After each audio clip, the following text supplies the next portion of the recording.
خرم صاحب 10-11 سال کے بعد چینی وزیر اعظم پاکستان آئے ہیں اور بنیادی طور پہ بہت اچھے لمحات ہیں، لیکن ہم بات گھر کی کریں گے۔ چین کو پاکستان سے یہ تحفظات تھے کہ ہمارا جو بیوروکریٹک سسٹم ہے وہ بہت بڑی ایک ڈیلے مشین ہے۔ کیا پاکستان نے پچھلے 1 سال میں یہ تحفظات دور کر دیے ہیں؟ کیا پاکستان کا جو نظام ہے بیوروکریسی کا یا معاملات چلانے کا وہ بہتر ہو گیا ہے؟ یہ جو چینی وزیر اعظم کے دوروں میں جو ایک فاصلہ ہے وہ اسی چیز کا فاصلہ ہے، کیونکہ ہم نے 2015 میں جب الحمدللہ سی پیک سائن ہوا اپریل میں، اس کے بعد تو محمد نواز شریف کی وزارت عظمیٰ میں پاکستان نے یہ ثابت کیا کہ یہی جو بیوروکریٹک نظام ہے اس میں سے اگر حکومت جو ہے وہ پرعزم ہو تو وہ سارے کام کر سکتی ہے۔ اور ان 3 سالوں میں 15 سے 18 تک ایک بہت بڑی پیش رفت ہوئی سی پیک میں، چاہے وہ انفراسٹرکچر کے پروجیکٹس تھے، چاہے وہ انرجی کے پروجیکٹس تھے،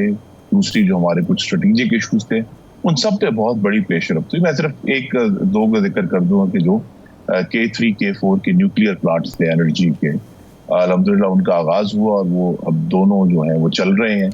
لیکن بیچ میں پھر پاکستان کے اندر جو سیاسی عدم استحکام ہے، اصل میں تو چین کے لیے سب سے بڑا جو عدم تحفظ ہے وہ ان کو یہ محسوس ہوا ہے کہ پاکستان کے اندر جو پولیٹیکل ایک ہمیشہ ڈسرپشن رہتی ہے، جس کی وجہ سے حکومتوں کی پالیسیاں جو ہیں ان میں خلل آ جاتا ہے۔ اور وہ سی پیک جو 2015 سے 18 تک بڑی تیزی سے آگے بڑھا تھا، پھر 18 سے 22 تک جو ہے وہ تقریباً بند ہو گیا۔ اس کے سارے پروجیکٹس جو تھے وہ بیک برنر پہ چلے گئے۔ پھر 22 میں وہ دوبارہ آغاز کیا گیا اور دوبارہ 1 سال جو ہے وہ پوری کوشش تھے، جو توانائی کے سارے پروجیکٹس تھے انہیں مکمل کیا ہم نے۔ اب دوبارہ جو ہے اس حکومت کے ساتھ شہباز شریف صاحب کی موجودگی میں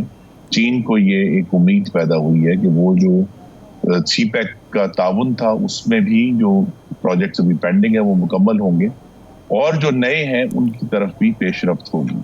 تو اصل میں تو چین یہی ہمیں کاؤنسل کرتا ہے ہمیشہ جب بھی ان سے بات ہوتی ہے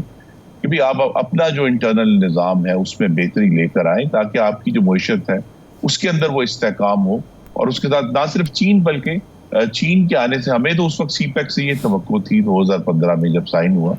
کہ اس کی وجہ سے پوری دنیا سے اور مزید انویسٹمنٹ جو ہے وہ پاکستان کے اندر آئی تھی، لیکن وہ ساری انویسٹمنٹ جو تھی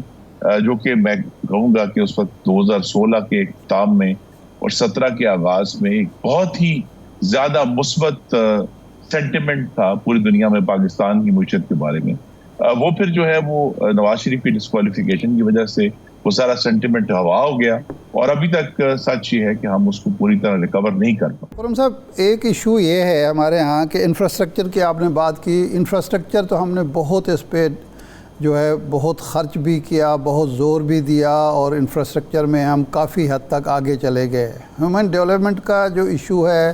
ہمارا جو سوشل سیکٹر ہے، تعلیم اور صحت ہے، وہ پیچھے ہیں، جو کہ بنیادی چیز ہے۔ ایک تجربہ کار پڑھی لکھی افرادی قوت جو ہے اس میں ہم بہت پیچھے ہیں، جس کی وجہ سے ہمارا جو بہت زیادہ پیسہ جو ہم نے قرضے بھی لیے، جو انویسٹمنٹ بھی ہوئی، ساری کی ساری انفراسٹرکچر پہ لگا دی۔ تو اب کیا ترجیحات ہماری تبدیل ہوئی ہیں، ہوں گی، اور ہم سوشل سیکٹر کی طرف، ہیومن ڈیولپمنٹ کی طرف جائیں گے؟ دیکھیے، سوشل سیکٹر جو ہے وہ اس کے لیے پاکستان عام طور پہ بیرونی دنیا سے مدد طلب نہیں کرتا۔ مثلا جو لارج اسکیل انفراسٹرکچر آپ انہیں کہہ سکتے ہیں جو پروجیکٹس ہیں، جو بڑے بڑے پروجیکٹس ہیں، وہ تو دیکھیں نا، دیامی بھاشا ہے یا داسو ڈیم ہے، مومند ہے، جن کی کنسٹرکشن ہونی ہے، وہ کئی بلین ڈالرز کے پروجیکٹس ہیں، یا بڑی دیر سے جو پینڈنگ ہے جس کے اوپر ابھی تک سوچ بچار ہو رہی ہے کہ کیا وہ جائے 1 کا پروجیکٹ ہے ہمیں بنانا ریلوے کو امپروو کرنے کے لیے۔ تو جو سوشل سیکٹر ہے اس میں سرمایہ کی کمی سے زیادہ پاکستان کے اندر جو حاکمیت کے معاملات ہیں اس کے اندر جو ہمیں ڈسپلن لے کر آنا ہے اور پرفارمنس کی گارنٹی اس پہ میرا اشارہ بھی اسی طرف تھا، اس معاملے کو دیکھیے تو وہ ایشو ایسا ہے جس میں چائنا بھی اور بھی بہت دوسرے ممالک جو ہیں وہ ہماری مدد کے لیے ہمیشہ تیار ہے، لیکن اس کے لیے ہمیں پہلے اپنے آپ کو درست کرنا ہے۔ اس میں بہت بڑی کامیابی شہباز شریف صاحب نے بطور وزیر اعلیٰ جو ہے وہ ساؤتھ پنجاب میں ان کی جو 3-4 پروجیکٹس تھے تعلیم کے، ان میں بہت بڑی کامیابی حاصل کی تھی۔ ایجوکیشن فاؤنڈیشن کا پروجیکٹ تھا، ایجوکیشنل انڈاؤمنٹ فنڈ کا پروجیکٹ تھا، واؤچرز کا پروجیکٹ تھا، جو لوگوں کو ووکیشنل ٹریننگ کا بہت اچھا پروجیکٹ تھا۔ خرم صاحب، اب بات یہ ہے جو آپ بات کی کہ آپ کی بات درست ہے، ابھی کچھ اور بھی چیلنجز ہیں۔ آئی ایم ایف کی طرف سے جو اسپیشل زون کے قیام ہے، نئے اسپیشل زون، ان پر پابندی کی شرط عائد کی گئی ہے۔ اب پاکستان کا چین کا فوکس سی پیک ہے، اسپیشل اکنامک زون پہ جو آئی ایم ایف کی شرائط ہیں اور پاکستان ان کو مان بھی چکا ہے، تو درمیانی راستہ چین کے ساتھ شراکت داری میں کیسے نکالا جائے گا، وہ کیا ہو سکتا ہے؟ جی، شراکت داری کا راستہ ہمارے سامنے کھلا ہے، اور وہ سی پیک کے آغاز سے ہی اس پر سوچ بچار ہو گئی تھی، اور وہ یہ تھا کہ سی پیک کا جو دوسرا فیز ہے وہ تو صنعتی ہوگا، جب انفراسٹرکچر الحمدللہ بہت حد تک اب زمین پر موجود ہے، سب دیکھ سکتے ہیں، لیکن اس کا فائدہ اٹھانے کے لیے ہمیں پورے ملک میں جو صنعتی زونز قائم کرنے تھے وہ پروجیکٹ ہے۔ تو اس میں آئی ایم ایف کو جو بھی تحفظات ہیں، لیکن پاکستان کی جو خود مختاری ہے یا کچھ لوگوں کو جو ہمیں دینی ہے کنسیشن، وہ اگر کنسیشن سب کو دی جائے گی، یہ نہیں کہ اگر چینی سرمایہ کار ہیں، اگر کوئی مغربی سرمایہ کار آ کر سرمایہ کاری کرنا چاہتا ہے تو اس کو بھی وہی براعت حاصل ہوگی، تو اگر براعت جو ہیں وہ سب کو برابر حاصل ہوگی تو اس پر کسی کو اعتراض نہیں ہوگا، اور وہ پاکستان کے سامنے راستہ کھلا ہے۔ ایشو صرف یہی ہے کہ پاکستان اپنے گھر کو اگر درست اور مستحکم کر لے، اور بڑی مشکل سے پچھلے 7 ماہ میں شہباز شریف صاحب ان کی کابینہ نے پاکستان کو معاشی استحکام اگر نہیں مکمل طور پر نہیں دیا، لیکن اس طرف بہت بڑی پیش رفت کی ہے۔ اچھا، یہ فرمائیں کہ یہ جو آئی پی پیز کا ایشو اس وقت سب سے بڑا برننگ ایشو پاکستان کا بنا ہوا ہے، اس پہ کام بھی ہو رہا ہے، حکومت نے 5 کمپنیوں کے جو کانٹریکٹ تھے وہ ختم بھی کیے ہیں۔ اب مسئلہ ہے وہ 15, 16 یا 17 چائنیز کمپنیز، ان کو کیسے قائل کیا جائے گا کہ وہ بھی اپنے ریٹس کم کریں، یا کیپیسٹی چارجز کا ایشو جو ہے وہ سالو کریں ان 5 کمپنیوں کی طرح، یا جو مزید ہو رہا ہے۔